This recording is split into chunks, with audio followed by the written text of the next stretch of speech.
to come because their parents or family don't want to chance. Attention, El Paso! I'll invite you to join me in a quick chant. Repeat after me. El pueblo unido jamás será vencido. El pueblo unido jamás será vencido. El pueblo unido jamás será vencido. El pueblo unido jamás será vencido. The people united will never be divided. The people united will never be divided. The people united will never be divided. The people united will never be divided. Eso.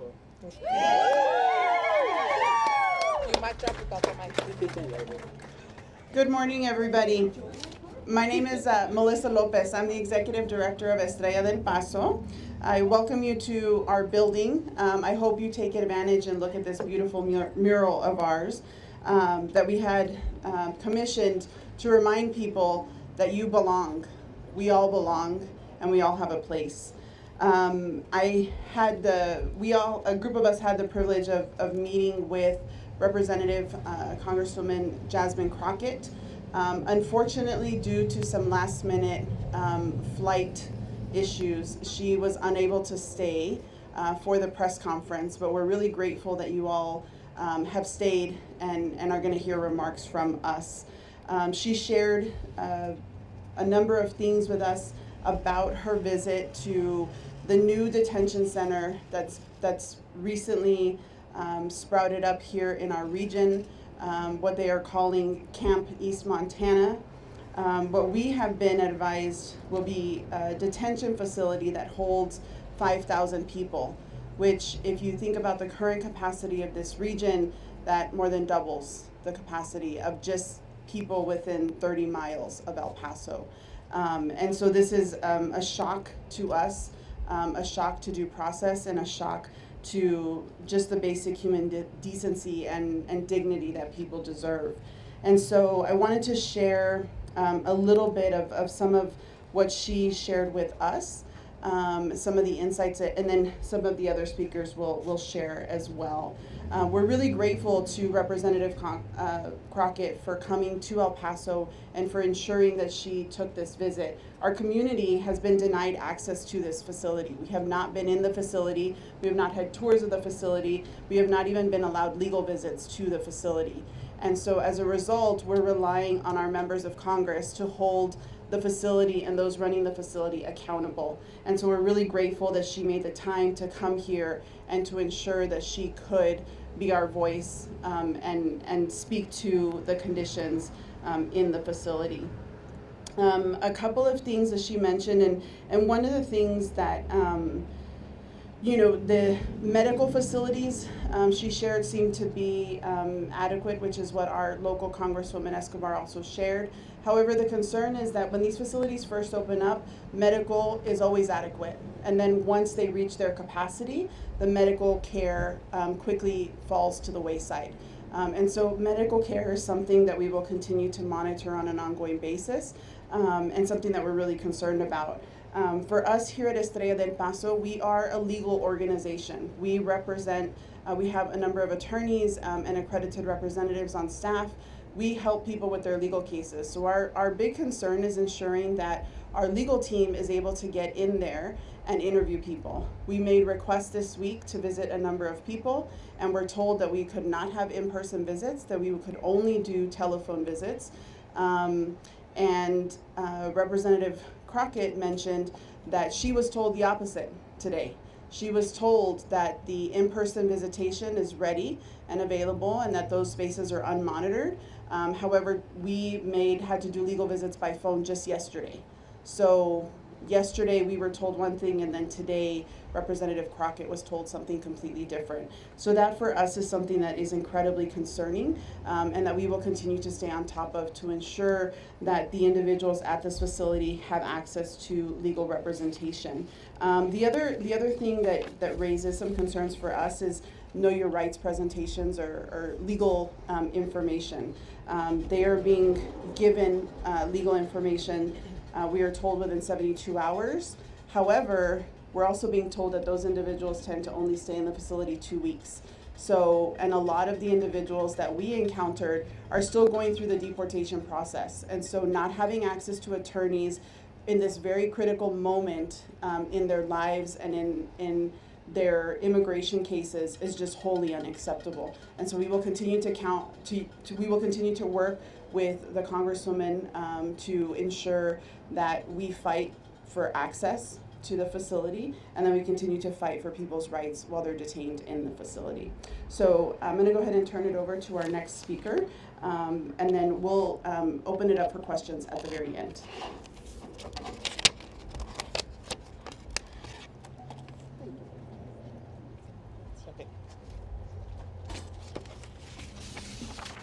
Hi folks, thank you for joining us today. My name is Marisa Limon Garza and I'm the Executive Director of Las Americas Immigrant Advocacy Center. So when it comes to Fort Bliss, to Camp East Montana, we already know. We already know that people, friends, neighbors, mothers, fathers, teens, bystanders are being targeted, assaulted, and disappeared daily. We know that the detention centers are already rife with rampant abuse. We already know that family detention and the separation of families causes irrevocable harm. We already know that billions of taxpayer dollars are fueling a mass deportation machine and dismantling an already broken immigration system. We already know that there's a full frontal attack on the other, immigrants, brown and black folks, queer and transgender folks, and more. We already know that the use of military bases for mass detention is wasteful, intentionally cruel, and unnecessary. Yet here we are. Since January 20th, Las Americas has been fighting back. We successfully ensured access to counsel at Guantanamo Bay. We expanded what the government is required to screen to access asylum at the border. We've helped clients avoid detention.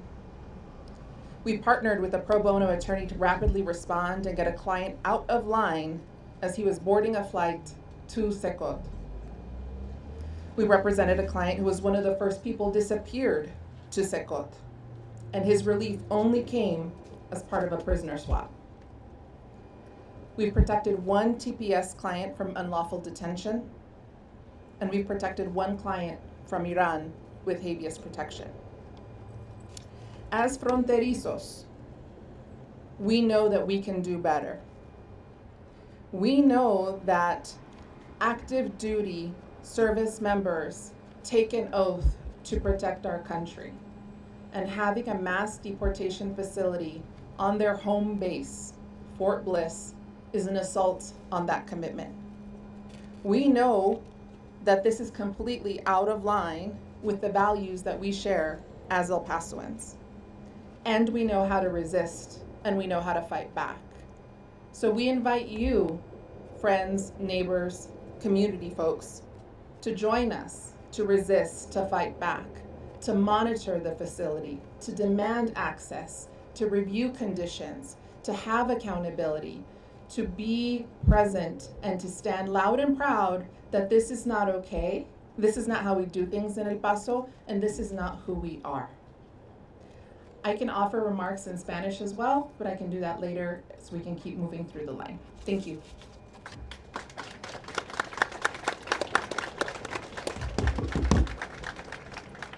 Good morning, everyone. My name is Samantha Singleton, and I'm the Policy Director at the Border Network for Human Rights. I stand here on behalf of the hundreds of immigrant and border families who make up BNHR, families who organize every day to defend their dignity, their rights, and their communities. Here at our nation's front door, the U.S.-Mexico border, our communities have endured decades of discriminatory policies and relentless militarization, strategies rooted in white supremacy, racism, and xenophobia. They say everything is bigger in Texas. Sadly, that includes the scale of civil and human rights violations our communities have to endure. For years, we've warned what was being tested under Governor Abbott's Operation Lone Star would not remain in Texas. It would become the model for federal immigration policy.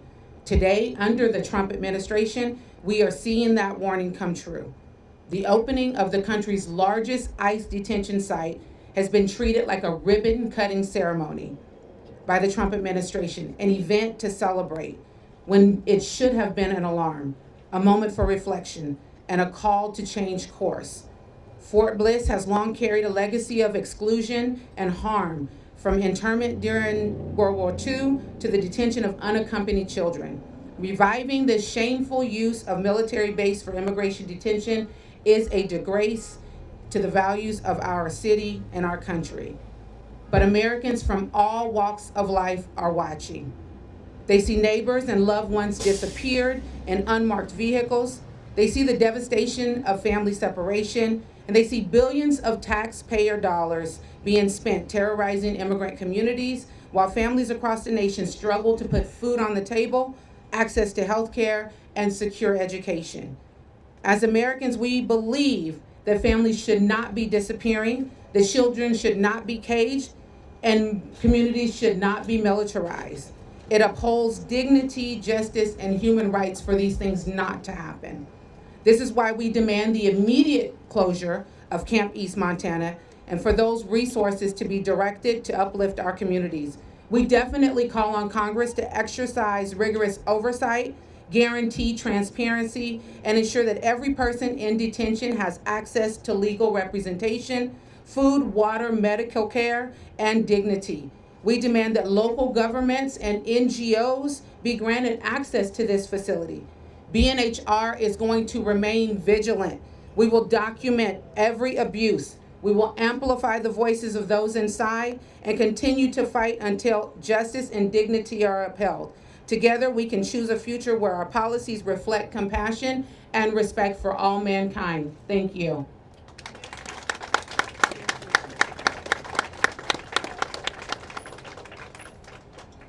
Hello, my name is Giovanni Sebastian Hernandez. I'm the campaigns manager for the New Mexico Dream Team, the state's largest youth-led immigration advocacy network. And of course, I'm also a resident of the borderlands and neighbor to my siblings here in El Paso, Texas. I've lived in rural communities my whole life, from the Texas Panhandle to Western Kansas to the Permian Basin in New Mexico. Having lived in a variety of these places with so many kinds of people, I've learned a few things.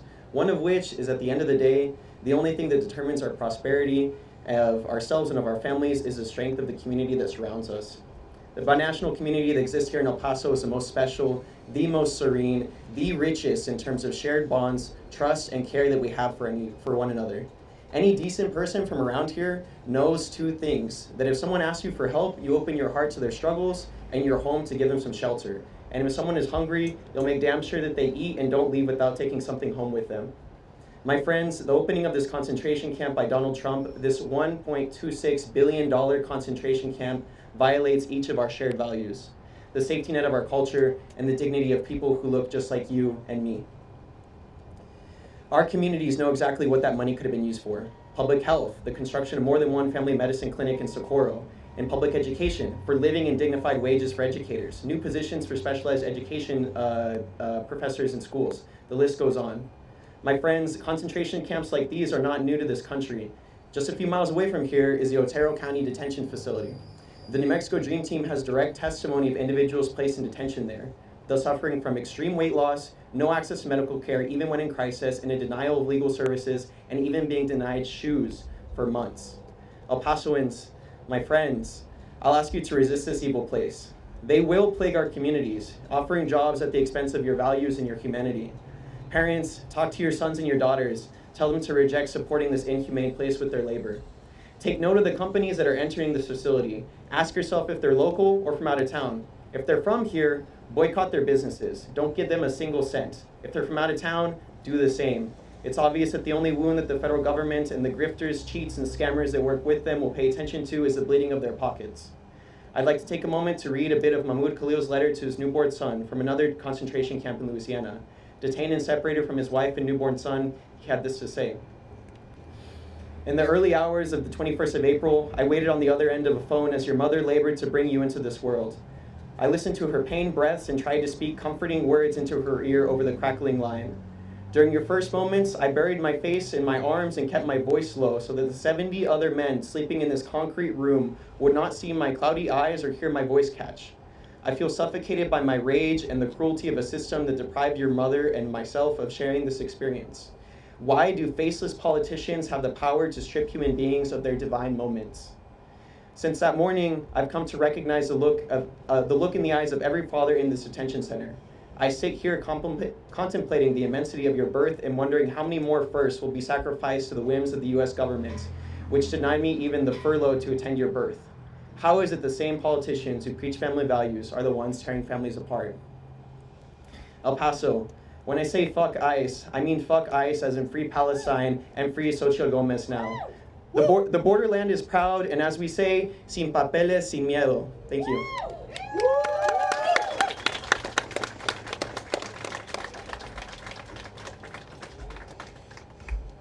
Good morning. My name is Becca Sheff, and I am a senior staff attorney with the ACLU of New Mexico. We are witness to a shameful moment in this country's history.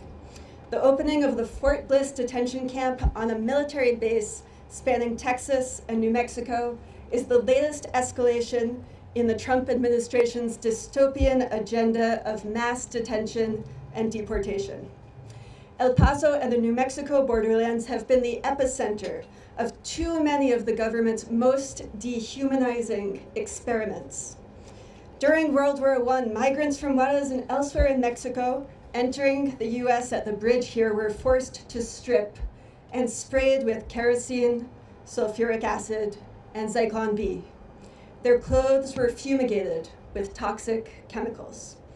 The architects of the Holocaust were directly inspired by El Paso's fumigation program. When Carmelita Torres and others stood up in courageous protest in what became known as the Bath Riots, soldiers at Fort Bliss were called out to crack down on them. In World War II, Fort Bliss was one of several military bases used as internment camps for people of Japanese descent, as well as German and Italian immigrants. In the 1950s, during the Bracero program, officials were still spraying Mexican workers with DDT before allowing them to enter the United States. And they keep experimenting on our communities up to this day. In both New Mexico and Texas, we are seeing mass militarization of the borderlands as we speak. During the first Trump administration, federal officials piloted the family separation program right here, tearing children from their parents' arms. The first military flights transferring migrants to Guantanamo took place here. Some of my own clients narrowly escaped being put on those flights as they watched others being pulled out of their dorms at the Otero County Processing Facility and put on planes. Their shackles were a spectacle and their suffering was displayed as political theater. And now, Fort Bliss has become this administration's first detention camp on a military base in the United States, and it is poised to be the largest immigration detention site in the country. I want to talk today about one of the people detained at Fort Bliss, because the story of Fort Bliss is the story of Luis Manuel Ribas Velasquez. Luis is 38 years old. He is from Venezuela. He's a prominent social media influencer who posts often about cars and MCs events. To our understanding, he came to the US about a year ago and was paroled into the country right here in El Paso by way of the CBP One app. About 2 weeks ago, Luis was found unconscious in a cell in Alligator, Alcatraz. He had been having respiratory issues. The guards there reportedly did not know how to take his pulse. Other detained individuals came to his aid, including one from Cuba who had been trained as a nurse and knew how to administer CPR. It took the guards half an hour to respond and take him away on a stretcher. His family did not know if he was alive or dead. His attorneys could not get a hold of him. Luis is now detained here at the camp at Fort Bliss. His attorneys still have not been able to have any confidential, unmonitored phone calls with him. ICE has refused to allow an in-person legal visit here at the camp. Luis called his lawyers in a panic 2 days ago on a monitored line, saying that he was being denied access to necessary medication. He said he had not been allowed to change his clothes for 5 days. The call was then abruptly cut off. We just spoke with Representative Crockett about Luis. The Congresswoman specifically requested to meet with him today during her visit to the Fort Bliss camp, and ICE refused.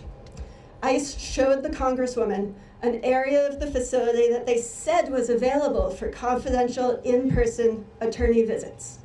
That's not true. ICE said to the Congresswoman that attorneys can talk privately with their clients on the electronic tablets at the camp. That's not true. Just this very morning, ICE again refused to facilitate a legal call between Luis and his attorney. All Luis wants and what he wants desperately is to get out of detention, even if that means being deported to Venezuela. That's what it's come to for him and for so many others. And we've seen what comes of this. When the number of people in ICE detention goes up, the number of deaths goes up. Too many people have already died preventative deaths in detention in Texas and New Mexico in recent years, including children. And our community here in El Paso knows far too well how deadly this kind of hateful and xenophobic targeting can become. There is no emergency here other than a manufactured political one. There is no legitimate reason to involve the military in mass immigration detention operations. This is no longer quote-unquote civil immigration detention. It has been militarized, and it is illegitimate.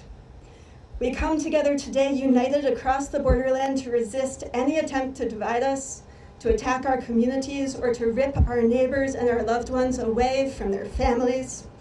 It is on us all to boldly stand in the way of the government's efforts to concentrate and warehouse people here at Fort Bliss on the way to deportation. And we will not stop fighting.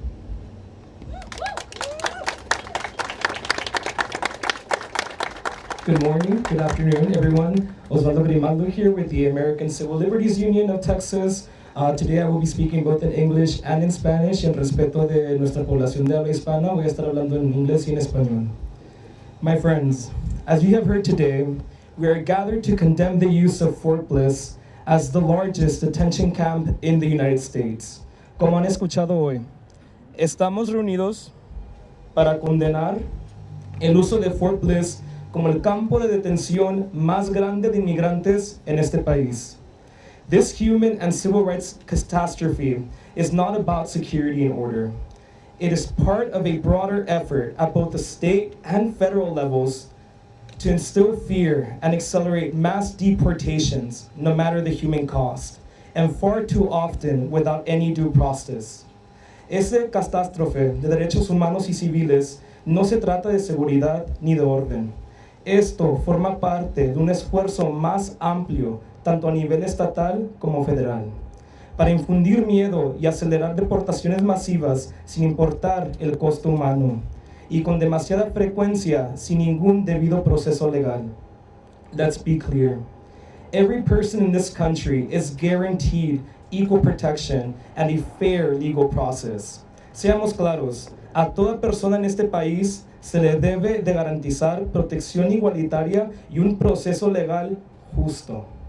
No one should be subjected to cruel and inhumane conditions. Yet, the Fort Bliss detention camp is slated to detain an estimated 5,000 human beings in 10 facilities under the scorching sun, without any real guarantee they will have access to lawyers and other basic necessities. Nadie debería ser sometido a condiciones crueles y inhumanas. Sin embargo, el campo de detención en Fort Bliss tiene previsto encerrar a más de 5,000 personas en instalaciones bajo el sol, sin ninguna garantía real de que tendrán acceso a abogados y a otras necesidades básicas.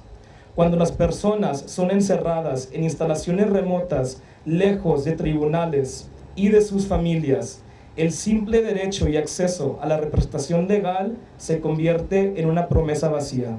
When people are locked away in remote facilities far from courts and far from their families, the right to legal representation becomes an empty promise.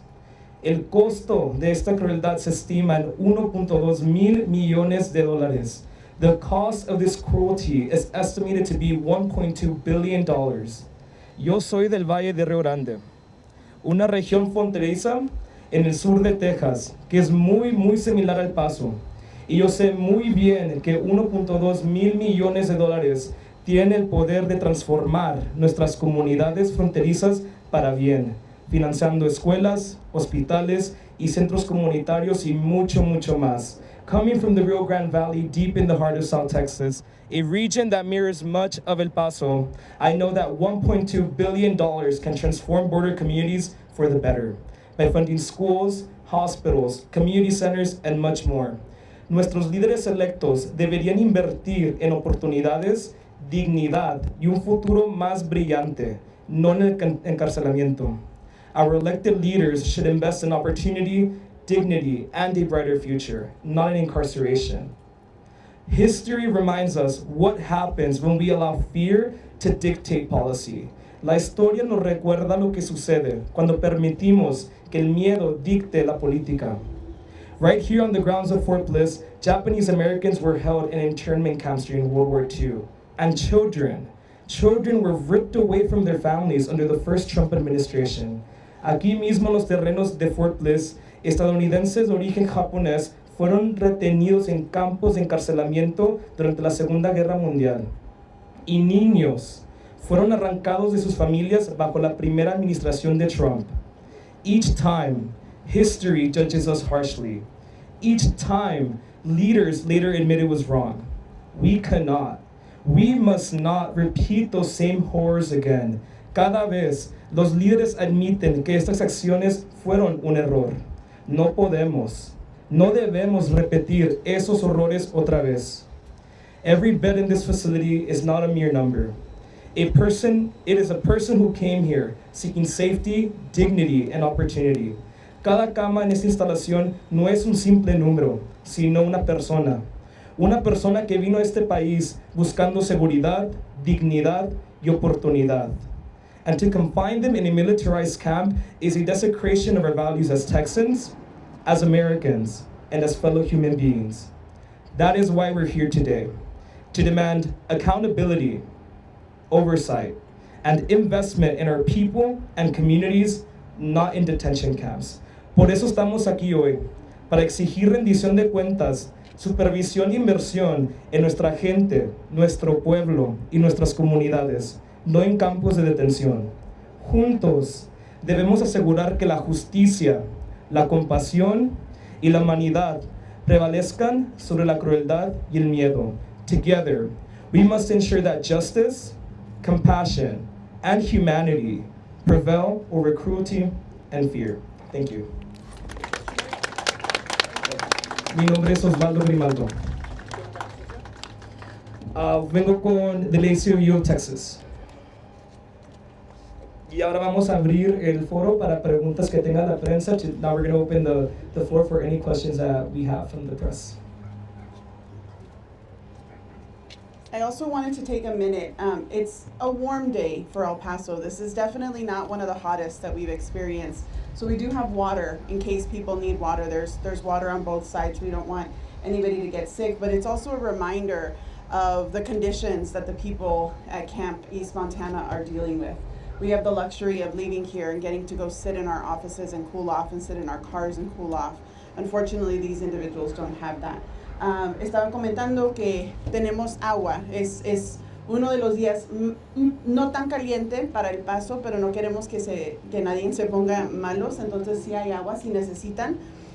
Pero también es un recuerdo de que para aquellas personas detenidos en este campamento, ellos no tienen el privilegio, sí, buscaba una mejor palabra, pero el privilegio de ir a sentarnos en la oficina o en el carro bajo el aire para no estar tan caliente.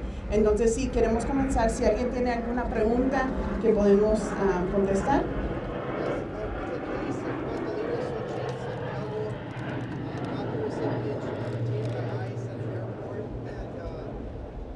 Government has used an excuse of,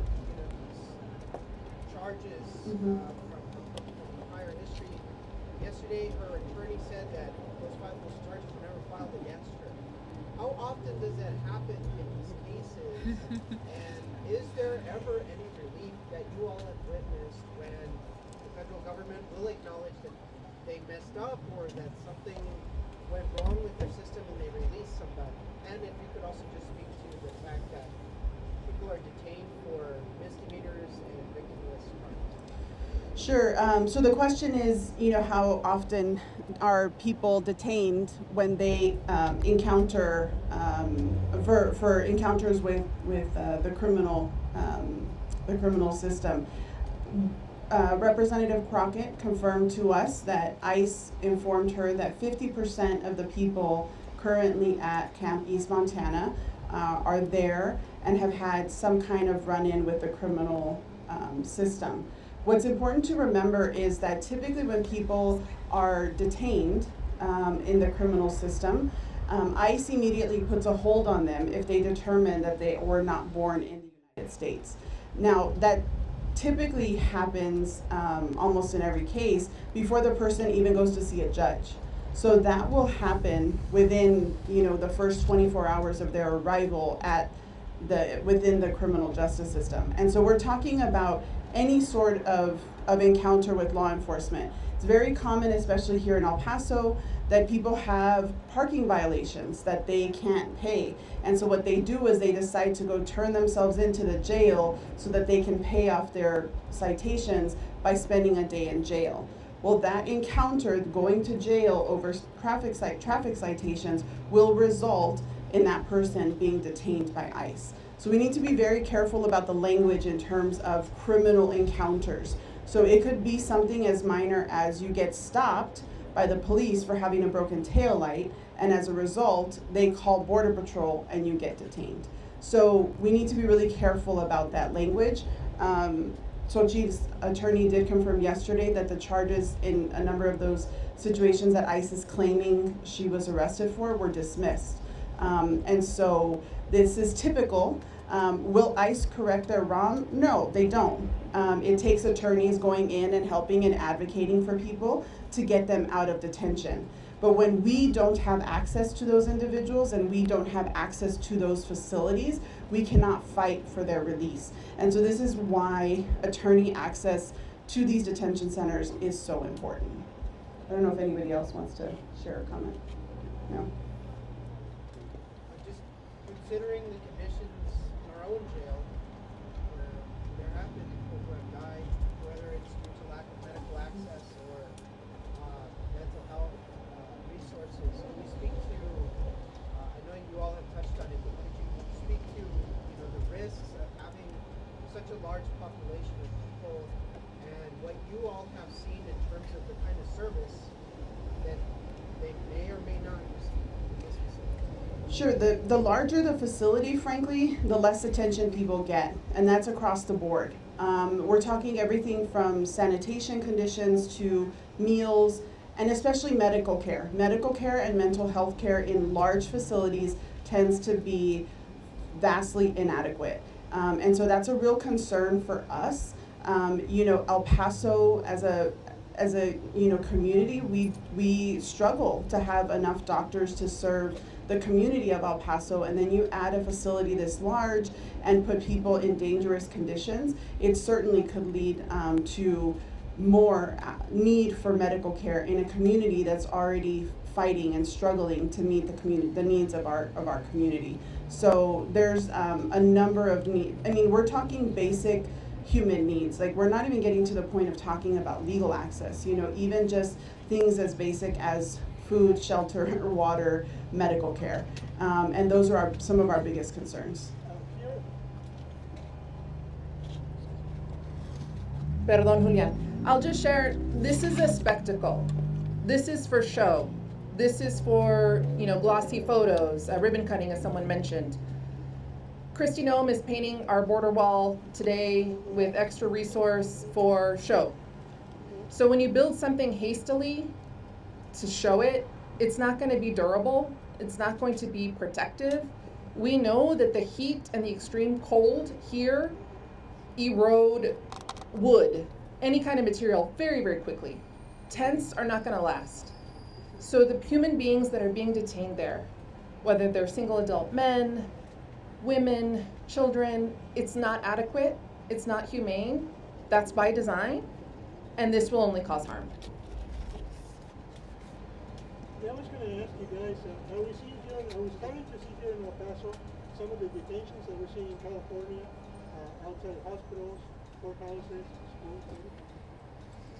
Yes, so here at our downtown courthouse, people are their cases are being dismissed, and people are immediately being turned over to ICE and are disappeared. They may not even know that can be happening to them when they come from Odessa, from Midland, from other parts, from New Mexico to their court. And lo and behold, this is taking place. They don't have a plan for their vehicle. They don't have a plan for communicating with loved ones.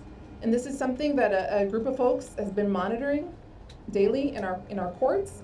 And it's just another element of harm, of violence, and betrayal. As people do the right thing by going to court, you're then penalized further. Yeah. We also had a circumstance recently where one of the immigration judges actually summarily, meaning pulled all of the individuals into one hearing and then dismissed all of their cases without taking into individual consideration each and every person, which is something that they're not supposed to do. They're not supposed to hold group hearings. But one of the judges here in El Paso did that. And then as soon as all of those individuals walked out of court, they were arrested. So yes, this is happening. We also had the unlucky privilege of watching a raid happen at the building that's right on the corner here from us down the street several weeks ago. And our concern obviously was, we had a number of federal law enforcement, especially immigration law enforcement, surrounding our building. And so are they here to monitor us and the work that we're doing, or are they here for some other purpose? We finally figured out that they were here to raid that building, but we sat here and watched it, and that's a block away from us. And we're supposed to be here, to protect people, and it's happening literally in our neighborhood, so. This group of people that are watching the courthouse, do they have a number or an estimate of how many cases have been dismissed and how many managed to be executed?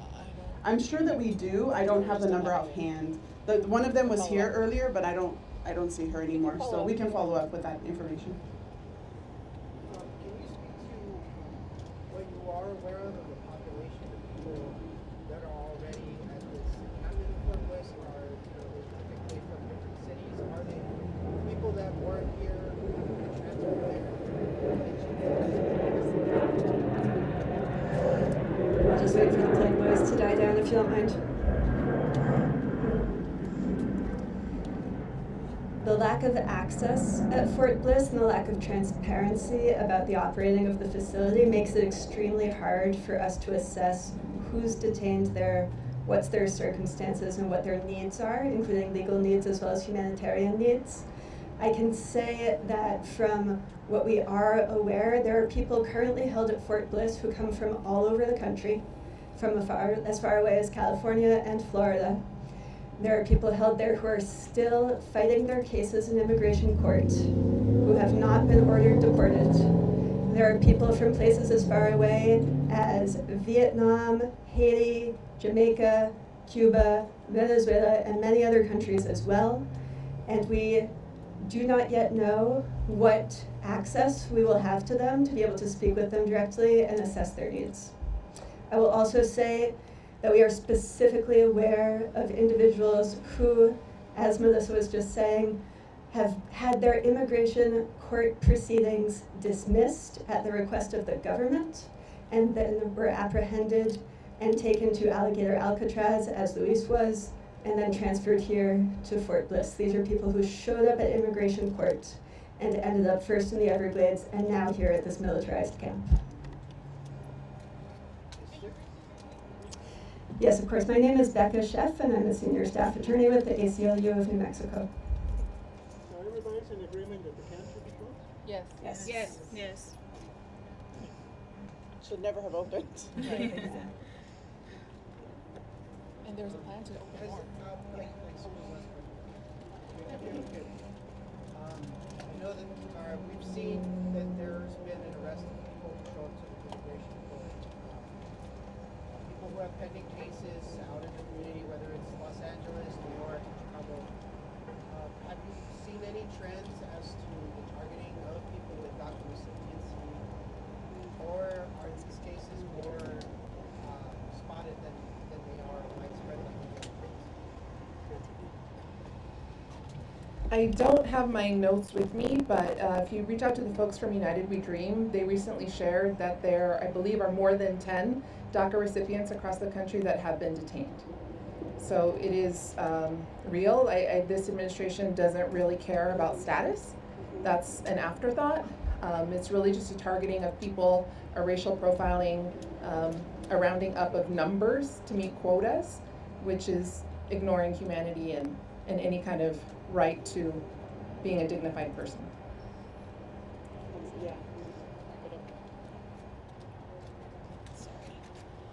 So given the heat, I'm going to go ahead and wrap us up because it is a little warm out here. If anybody would like to do individual interviews, we can do them inside. That way we can get people out of the heat because it is warm and I don't want anybody to get sick.